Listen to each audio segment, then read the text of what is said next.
Everyone, hello guys, welcome back to my channel. यार कैसे हैं आप सब जनाब? उम्मीद करता हूं सब मजे में होंगे। आज जिस चीज की कहानी मैं आपको बताने वाला हूं वो है लेंस। आज हम लोग लेंस को जानेंगे, लेंस को समझेंगे, लेकिन लेंस को समझने से पहले एक छोटा सा टॉपिक और समझ लेते हैं जिसका नाम है refraction. Refraction through single curve surface, है ना। कर्व सरफेस से रिफ्रैक्शन, उसकी कहानी हम लोग जानते हैं कि कर्व सरफेस से रिफ्रैक्शन क्या होता है। जैसे मान लीजिए एक छोटा सा कर्व सरफेस ले लीजिए आप, कुछ इस प्रकार का, है ना। एक छोटा सा कर्व सरफेस आप ले लीजिए, है ना। और मान लीजिए ये एक लाइन है और उस पर एक रे आपने गिराया, ठीक है।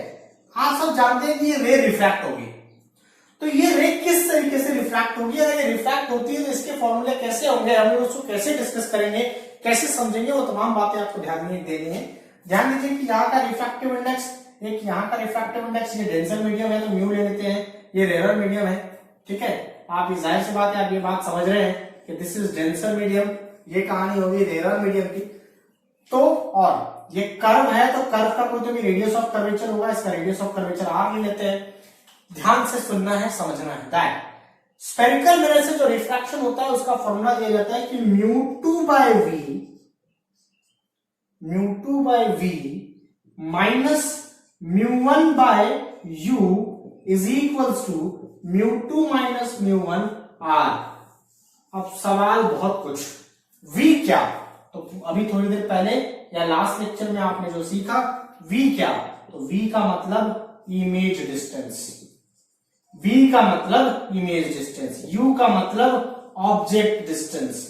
क्या चीज? ऑब्जेक्ट डिस्टेंस, है ना। आइए, r का मतलब क्या? क्या r का मतलब? r का मतलब हो गया रेडियस ऑफ कर्वेचर। तो आपने देखा कि v क्या है, u क्या है, r क्या है। अब जानिए μ2 μ1 क्या है। तो μ2 μ1 की कहानी वही पुरानी जो हमेशा से पढ़ते आए हो। μ2 उस वाले मीडियम का रिफ्रैक्टिव इंडेक्स है जहां रे गई।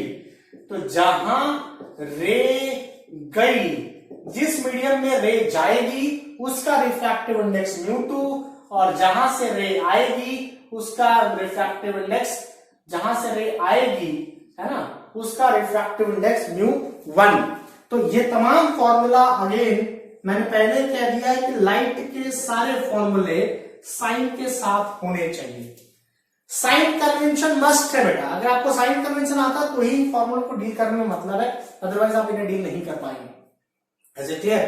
तो यहां पे आपने देख लिया μ2 माइनस μ1 बाय आर, ये पूरा पूरा फैक्टर। तो साइन कन्वेंशन कैसा होता है? साइन कन्वेंशन वही पुराना वाला, v और u के लिए वही पुराना वाला। क्या मैंने आपको बताया था, याद करिए साइन कन्वेंशन, कि रे जिधर जाना चाहती है, चाहत है भाई जनाब, जा नहीं रही है, जिधर जाना चाहती है वो चीज पॉजिटिव, जिधर जा रही है, जिधर जाना चाहती है वो पॉजिटिव, उसके अपोजिट में नेगेटिव।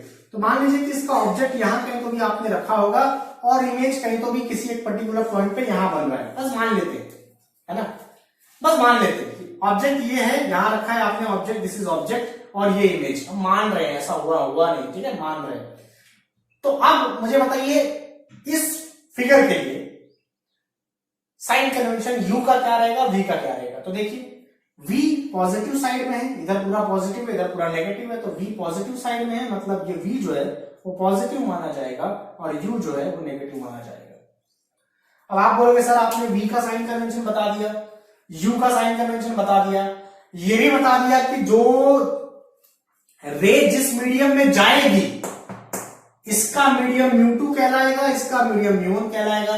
ये भी बता दिया कि रे जहां जाना चाहती है वो क्या है, μ2 है, जहां जा रही है या जहां से आएगी, जहां से आ रही है वो पर्टिकुलर मीडियम μ1 कहलाता है। बट r का रिफ्रैक्टिव, r का साइन कन्वेंशन क्या है, तो r के साइन कन्वेंशन को सुनना माय डियर अच्छे से, r का साइन कन्वेंशन, ठीक है।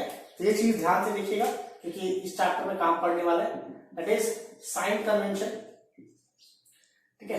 That sign convention of r, sign convention of r क्या डील करते हैं देखो ध्यान से। तो यहां पे आप सिंपल मान लीजिए कि ये कर्व सरफेस, क्या मान लिया आपने, एक कर्व सरफेस है। तो मैंने आपको कहा था कि एक पोल होता है, जैसे हम लोग कहते हैं ऑप्टिकल सेंटर, और ये होता है centre of curvature. This is pole और ये सेंटर ऑफ कर्वेचर। तो ध्यान दीजिएगा, अगर आप पोल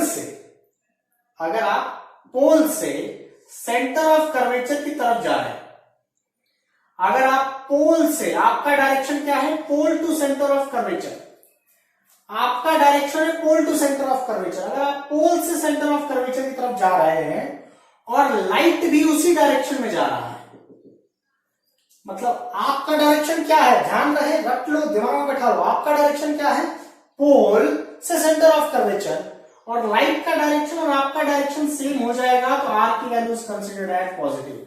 जैसे यहां पे इस सिचुएशन में ये कर्व का सेंटर ऑफ कर्वेचर कहीं तो भी यहां होगा और ये पोल कहीं तो भी यहां है, आपका डायरेक्शन क्या है, पोल से सेंटर ऑफ कर्वेचर इधर की ओर, ये आपका डायरेक्शन, और लाइट का डायरेक्शन किधर, इधर, आपका डायरेक्शन लाइट का डायरेक्शन मैच होगा तो आर की वैल्यू कंसीडर होगी positive. If your direction and direction of the sign convention of light दोनों का सेम होगा तो पॉजिटिव, और अगर अपोजिट होगा तो नेगेटिव। बात समझ में आई?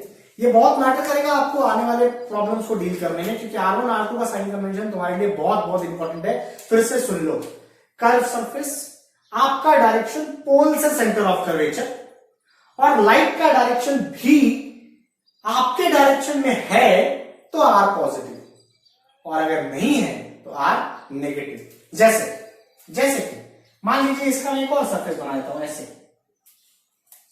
तो अब इस दूसरे सरफेस के लिए तो हो गया सरफेस 1 और ये हो गया सरफेस 2, दूसरे सरफेस के लिए पोल ये हो गया और इसका सेंटर ऑफ कर्वेचर यहां पे तो भी हो गया, तो उसका पाथ तो ऐसा हो जाएगा, है ना, उसका पाथ उल्टा हो जाएगा, और लाइट अभी भी उधरी जा रही है, मतलब रे उधरी जा रही है, तो दूसरे सरफेस के लिए यानी दूसरे के लिए आर की वैल्यू नेगेटिव और पहले के लिए आर की वैल्यू पॉजिटिव। समझ में आया?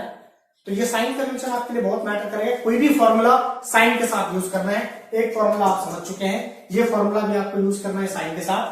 न्यू2 वो वाले मीडियम का रिफ्रैक्टिव इंडेक्स जहां रह गई, वी यू साइन के साथ यूज करना है। लाइट जिधर जाना चाहती है वो पॉजिटिव, जिधर जहां से आई है या उसके पीछे का जो मीडियम है वो उनको कहते हैं नेगेटिव। Is it clear? बात समझ में आ रही है बेटा? This sign convention is very very important, जुड़े रहिएगा और पूरा वीडियो देखिएगा जरूर। आइए देखते हैं।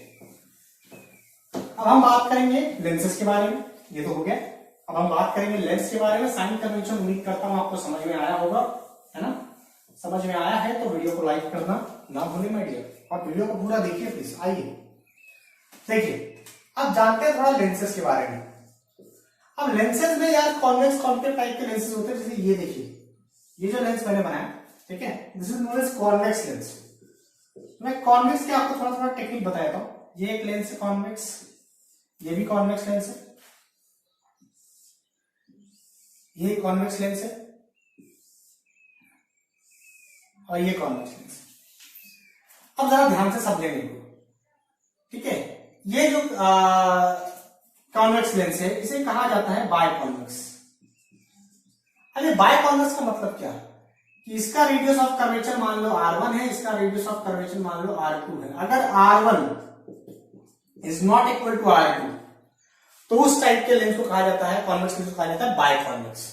और इसका रेडियस ऑफ कर्वेचर भी R, इसका रेडियस ऑफ कर्वेचर भी R, तो इसे कहा जाता है इक्विकॉन्वेक्स।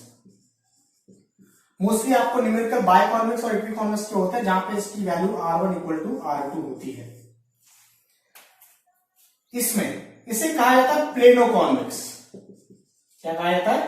प्लेनोकॉन्वेक्स, मतलब इसकी वैल्यू इंफिनिटी होती है और इसकी वैल्यू मान लेते हैं R1, तो यहां पे इसे कहा एक सरफेस प्लेन होता है वो प्लेनोकॉन्वेक्स। इसे कहा जाता है कॉनकेवो कॉन्वेक्स,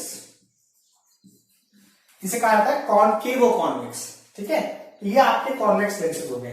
बात करते हैं कॉनकेव लेंसेज। कॉनकेव लेंसेज भी ऐसे ही होते हैं, ये दो लेंसेज ऐसे, ये कॉनकेव लेंस है आपके, ठीक है। सेम स्ट्रक्चर है बेटा, जैसा यहां पढ़े हो ना वैसे ही पढ़ना है, कुछ अलग नहीं है दोनों में, दोनों के बिहेवियर बिल्कुल सेम है। आइए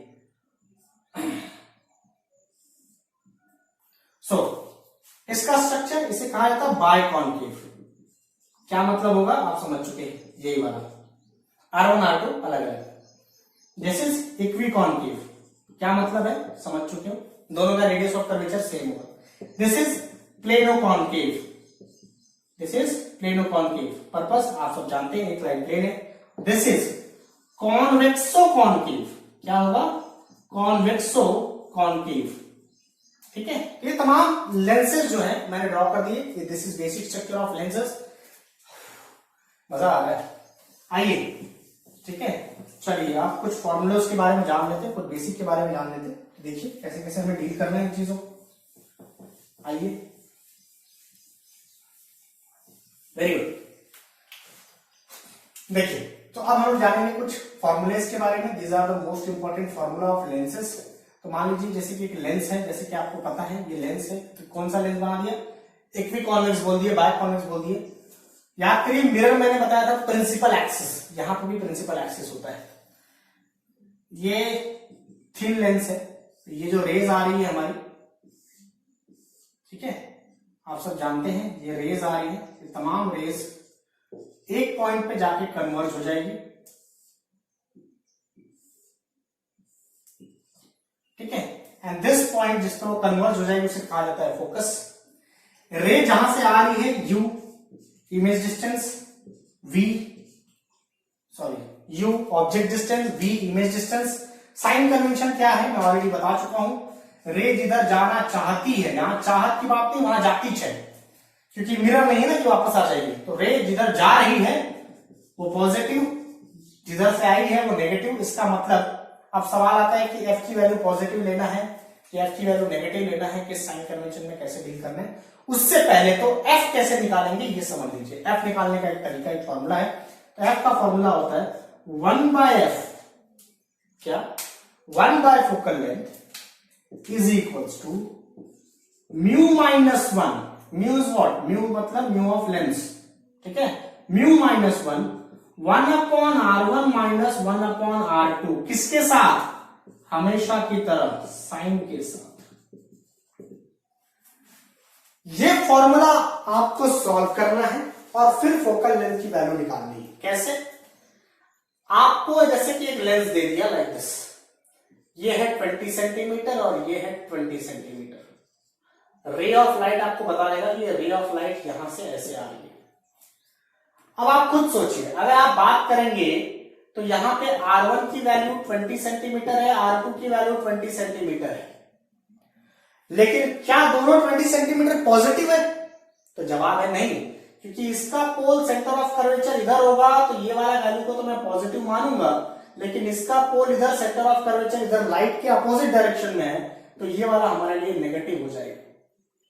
मतलब ये कि जब ये फॉर्मूला लिखोगे तो वो लिखोगे 1/f इज इक्वल टू, जो भी इसका लेंस ले लेते 1.5 ले लेते हैं। ठीक है, लेंस का रिफ्रैक्टिव इंडेक्स 1.5 ले लेते हैं, तो ये आ जाता है 1.5, ध्यान से देखना मेरा, 1.5 minus 1 that is equal to 1/r1 की वैल्यू 20 माइनस ऑफ 1/-20। इसे सॉल्व करने पे जो आंसर आता है वो फोकल लेंथ होगा। अब फोकल लेंथ पॉजिटिव आता है, नेगेटिव आता है, ये डिपेंड करता है सिनेरियो पे। Is it clear? समझ में आया मेडियर? तो इस तरीके से आपको ये फॉर्मूला आपको बताएगा फोकल लेंथ कैसे निकालते हैं, लेकिन ये फॉर्मूला यूज करना है साइन के साथ। उसके लिए रेडियस ऑफ कर्वेचर का साइन कन्वेंशन आपको पता होना चाहिए। This is very very important formula. अगला, ये इंपॉर्टेंट फॉर्मूला मैंने बता दिया आपको। अगला इंपॉर्टेंट फॉर्मूला सुने। अगला इंपॉर्टेंट फॉर्मूला होता है 1/f is equals to 1/v minus 1/u। इसे कहते हैं लेंस फॉर्मूला। ये आप ऑलरेडी जानते हो, थोड़ा बहुत पढ़ा हुआ है मिरर में। मिरर में ऐसे ही फॉर्मूला आपने देखा था, 1/v प्लस 1/u पढ़ा था। ये प्लस की जगह माइनस होता है, तो ये कहानी है। अगेन ये फॉर्मूला भी आपको यूज करना है माय डियर साइन के साथ। साइन कन्वेंशन क्या है मैं ऑलरेडी आपको बता चुका हूं। Is it clear? ठीक है, आइए, तो ये फॉर्मूला आपके लिए इंपॉर्टेंट है। अब आते हैं मैग्निफिकेशन फॉर्मूले पे, जो हमने वहां पे सीखा था। मैग्निफिकेशन फॉर्मूला होता है m, that is height of image upon height of object is equals to v/u। Again ये फॉर्मूला भी काय के साथ यूज करना है? साइन के साथ। लेंस में कोई भी फॉर्मूला या मिरर में कोई भी फॉर्मूला बिना साइन का नहीं होता है। साइन कन्वेंशन आपको पता होना चाहिए, उसकी जानकारी आपको होनी चाहिए। This is very very important. Is it clear? आइए कुछ और बातें करते हैं। अब बात करते हैं पावर ऑफ लेंस की। पावर ऑफ लेंस भी आपके लिए एक पार्ट है। पावर ऑफ लेंस यानी P फॉर्मूला होता है 1/f, यानी reciprocal of focal length is known as power. क्या? Reciprocal of focal length is known as power. ठीक है, reciprocal of focal length is known as power. तो ये चीज आपको पता होना चाहिए, this is very very important. तो ये तमाम फॉर्मूले जो आप देख रहे हैं, this is very very important. अच्छा, मान लीजिए कि एक और कंसेप्ट है, जैसे कि आपको मान लीजिए कि आपने दो लेंसेज को आपस में जोड़ दिया, कंबाइंड लेंस कहते हैं जिसको, है ना। जैसे मान लीजिए आपने दो लेंसेज को साथ में जोड़ दिया, एक लेंस ये हो गया, दूसरा लेंस ये हो गया, दोनों को साथ में चिपका दिया आपने, है ना।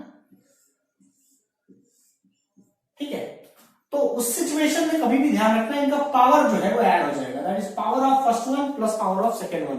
तो इस सिचुएशन में पावर इक्विवेलेंट का फॉर्मूला हो जाएगा P1 plus P2, that is equals to क्या हो जाएगा, 1 by F equivalent is equals to 1 by F1 plus 1 by F2 हो जाएगा। इसे कहते हैं कॉम्बिनेशन ऑफ लेंसेस। दो लेंसेस, दो से ज्यादा लेंसेस अगर आप जोड़ देते हो तो उनका पावर ऐड हो जाता है। तो तमाम बातें आपको लेंसेस की ओर ध्यान देनी है। फॉर्मूले, साइन कन्वेंशन का नॉलेज होना चाहिए। इस सिर्फ मैंने आपको एक क्रैश कोर्स रिवाइज किया, शॉर्ट में रिवाइज किया। तो यहां हमारा क्रैश कोर्स सीरीज जो है वो खत्म हो गया। ओवरऑल सारे चैप्टर्स हमने कवर अप कर लिए। ठीक है, कुछ थियोरेटिकल चैप्टर अगर कम्युनिकेशन जैसे चैप्टर अगर रह गया होगा तो उसे आप पढ़ लीजिएगा। इसमें भी आपको ह्यूमन आई पढ़ना है, यानी आई के डिफेक्ट्स पढ़ने हैं और कंपाउंड माइक्रोस्कोप वगैरह यहाँ पे आपको पढ़ना है। चैनल के साथ बने रहने के लिए, सब्सक्राइब करने के लिए बहुत बहुत धन्यवाद। दोस्तों को शेयर करिए। जिन्हें MST CET एग्जाम देनी है, अगर आप उन्हें जानते हैं, आपके दोस्त हैं, तो आप उन्हें जरूर शेयर करिए। इतनी मेरी मदद कर दो यार। बहुत बहुत धन्यवाद। Thank you so much.